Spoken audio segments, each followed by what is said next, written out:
मेरी तहकीक के नतीजे में ये नतीजा बरामद हुआ कि वो ज़ात आली मर्तबत जिसका सदियों से इमामुल अंबिया मोहम्मद रसूलुल्लाह समेत तमाम फ़ुक़रा, औलिया, सालिहीन, शहदा और फिर तमाम अदवार के मोमिनीन को इंतज़ार रहा है, वो ज़ात आली मर्तबत सैयदना गौहर शाही हैं।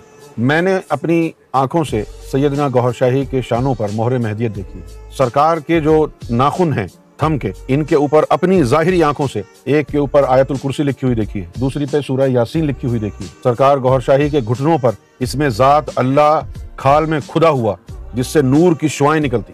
सरकार के सर पे तालू पर सूरह रहमान लिखी हुई मैंने अपनी आंखों से देखी। और फिर सबसे बड़ी बात यह कि नबी करीम सल्लल्लाहु अलैहि वसल्लम ने फरमाया कि सैयदना गौहर शाही इमाम मेहदी हैं, इनका ऐलान करो। मैं किसी और को नहीं कह रहा, मैं ये कह रहा हूँ कि मैं मानता हूँ, मैं तस्लीम करता हूँ। आपको क्या लगता है? आप खुद तहकीक करें। बहैसियत मुसलमान आपका हक है ना कि बिस्मिल्लाहिर्रहमानिर्रहीम। मुअज़्ज़ज़ नाज़रीन, आपने इस शख्स की जाहिलाना बकवास सुन ली है और इंशाअल्लाहुल अज़ीज़ मैं मुकम्मल तरीके पर हवाला जात लेकर हाजिर हुआ हूँ। मैं जवाब दूँगा और मैंने आपसे कहा था कि गौहर शाही की जो हकीकत है वो इंशाअल्लाह पार्ट 1 पार्ट 2 के ज़रिए से मैं बताता रहूँगा। और इनके सिलसिले में, ऑपरेशन के सिलसिले में मैंने कहा था इंशाअल्लाह ये सारी चिट्ठा कट्ठा खोलूँगा जो उलमाए देवबंद ने भी अल्हम्दुलिल्लाह इसके सिलसिले में जो है काम किया है और गौहर शाही के सिलसिले में और जो इनके मानने वाले हैं उनके सिलसिले में कुफ्र का फतवा दिया है। इस शख्स ने कहा कि गौहर शाही मेहदी है, यानी गौहर शाही जो इनका लक़ब है। और मैंने बताया था कि बाप दादा की जो है निस्बत से गौहर शाही रखते हैं और नाम है रियाज़ अहमद, जो श्रीनगर में पैदा होता है और अचानक जो है रावलपिंडी के जंगलों में जाकर अचानक वो मेहदी होने का दावा करता है, जबकि मेहदी नहीं है, झूठा है, कज़्ज़ाब है। और उलमा ने फतवा दिया है कि इस ज़माने का मुसैलमतुल कज़्ज़ाब है। तो सबसे पहली बात तो मैं बताऊंगा कि ऐसे शख्स के बयानात सुनना हराम है।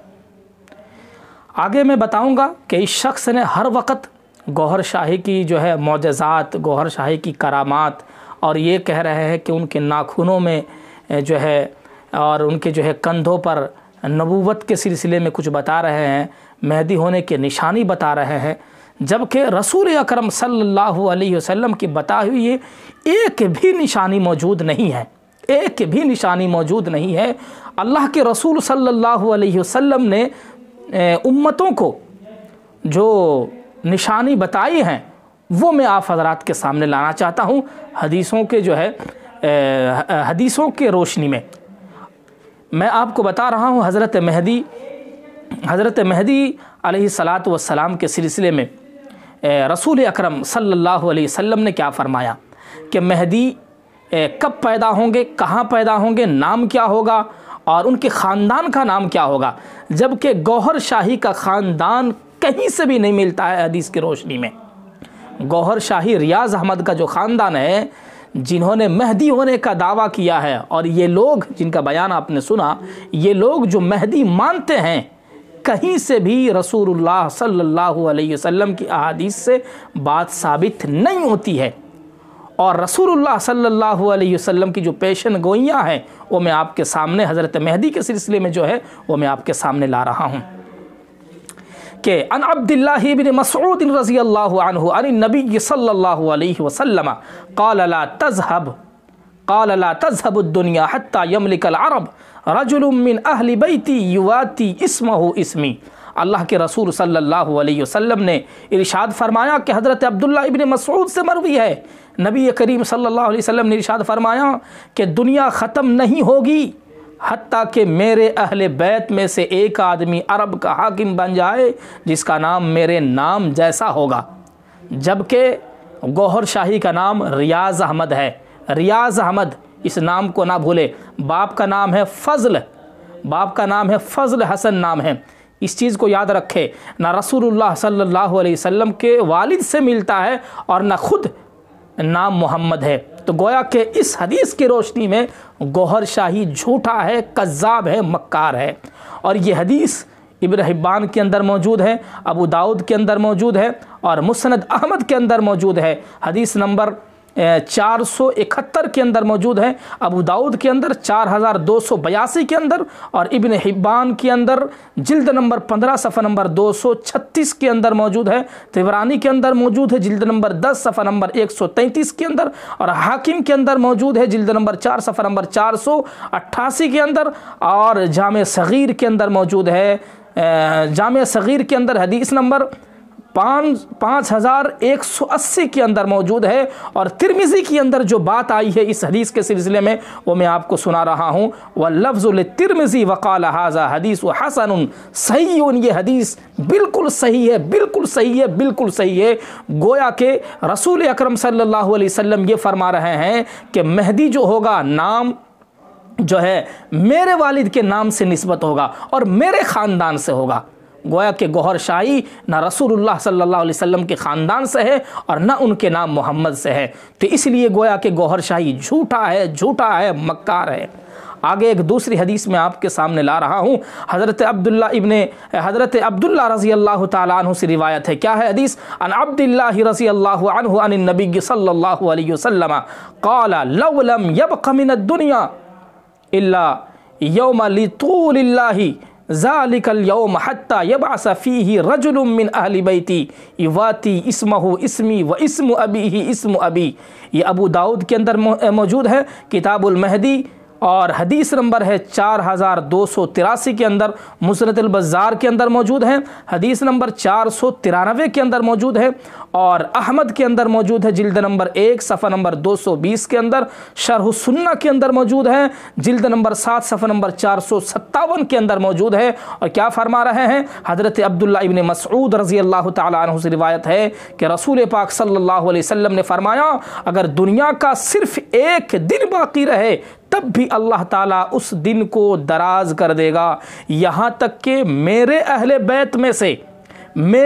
बैत में से एक आदमी को जाहिर किया जाएगा जिसका नाम मेरे नाम के मुआफिक होगा। क्या कह रहे हैं? मेरे नाम के मुआफिक होगा। गोया के गौहर शाही का नाम मोहम्मद नहीं है, मोहम्मद इब्न अब्दुल्ला नहीं है, बल्कि गौहर शाही का नाम है रियाज अहमद इब्न फजल हसन। तो गोया के रसूलुल्लाह सल्लल्लाहु अलैहि वसल्लम के हदीस के ख़िलाफ़ है। गोया के जब ख़िलाफ़ है तो झूठा है, मक्कार है। आगे ये हवाला मैंने आपको 2 दे चुका हूँ, अब तीसरा हवाला मैं आपके सामने ला रहा हूँ।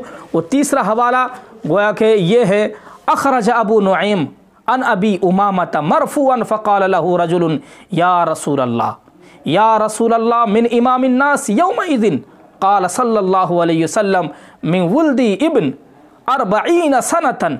ये अल-हावी के अंदर मौजूद है, जिल्द नंबर 2 सफ़र नंबर 66 के अंदर मौजूद है। और क्या कह रहे हैं? हज़रत अबू उमामा रज़ी अल्लाह ताला अन्हु से मरफूअन ये मरवी है कि एक आदमी ने रसूलुल्लाह सल्लल्लाहु अलैहि वसल्लम से पूछा कि उस दिन को कौन इमाम होगा, यानी उस दिन कौन इमाम होगा। फरमा रहे हैं आप सल्लल्लाहु अलैहि वसल्लम ने फरमाया, मेरे औलाद में से एक 40 साला नौजवान। और 40 साला नौजवान जब आप सल्लल्लाहु अलैहि वसल्लम ने फरमाया तो हज़रत मेहदी की तरफ इशारा करके कहा कि वही मेहदी होगा और हज़रत ईसा अलैहिस्सलातु वस्सलाम के साथ होंगे। आगे मैं वो हदीस ला रहा हूँ जो हज़रत ईसा अलैहिस्सलातु वस्सलाम के सिलसिले में कह रहे हैं। यहाँ पर एक हदीस में आपको ले रहा हूँ, हदीस है जो एक गोया के हदीस का एक तर्जमा है, वो मैं आपके सामने ला रहा हूँ। बस मेहदी कहेंगे आगे आके नमाज पढ़ा। ये मैं चौथी दलील आपके सामने पेश कर रहा हूँ जो अल-हावी के अंदर मौजूद है। अल-हावी के अंदर मौजूद है, अल-हावी जिल्द नंबर 2 सफ़ा नंबर 18 के अंदर, और हवाला दिया हुआ है कि सुनन अबी अमर का जो हवाला दिया है इसमें कहा गया है, बस मेहदी कहेंगे आगे आके नमाज पढ़ाइए। हज़रत ईसा अलैहिस्सलातु वस्सलाम फरमाएंगे, उस नमाज की इकामत तुम्हारे लिए हो चुकी है, इस नमाज की इकामत तुम्हारे लिए हो चुकी है, लिहाजा ये नमाज तुम ही पढ़ाओ। बस ईसा अलैहिस्सलातु वस्सलाम एक ऐसे शख्स के पीछे नमाज पढ़ेंगे जो मेरी औलाद में से होगा। अल्लाह के रसूल सल्लल्लाहु अलैहि वसल्लम ने फरमाया कि मेरी औलाद में से होगा, गोया कि हज़रत फ़ातिमा के नस्ल से होगा, और हज़रत ईसा अलैहिस्सलातु वस्सलाम के साथ होंगे। हज़रत ईसा से हज़रत मेहदी कहेंगे नमाज पढ़ाइए, हज़रत ईसा कहेंगे कि इस नमाज की इकामत तुम्हारे लिए हो चुकी है, तुम्हारे लिए हो चुकी है। और ये गौहर शाही ये अभी फ़िलहाल इंतकाल हुआ 2001 के अंदर, 2001 के अंदर इंतकाल हुआ है, जबकि न हज़रत ईसा से मुनासबत है और न क़यामत क़ुर्ब क़यामत से कोई मुनासबत है। फिर हज़रत मेहदी का जब दावा किया जाता है तो लोगों के जहन में ये सवाल पैदा होना चाहिए कि यह आदमी झूठा है, कज़्ज़ाब है, और लोगों को ये कहना चाहिए खुलेआम कि यह आदमी झूठा है, कज़्ज़ाब है। इसलिए मेरे दोस्तों, बहुत सारे मेंढके बरसाती मेंढकों की तरह आएंगे और कुछ न कुछ दावा करेंगे कि मैं फ़ुला हूँ, मैं फ़ुला हूँ, दावा को कबूल ना करे। रसूल अकरम सल्लल्लाहु अलैहि वसल्लम की हदीस है, आप उनको सुने, इंशाअल्लाह आपको सही रास्ता उलमा दिखाएंगे। और मैं आपसे इससे पहले भी कहा था कि अगर आप अहले सुन्नत वल जमात देवबंद से ताल्लुक़ रखते हैं तो आप उलमाए देवबंद से ताल्लुक़ रखें, इंशाअल्लाह सही रास्ता आपको बताएगा। अल्लाह ताला से दुआ करे कि हम तमामों को सही बात कहने और सुनने की तौफ़ीक़ दे। वमा अलैना इल्लल बलाग।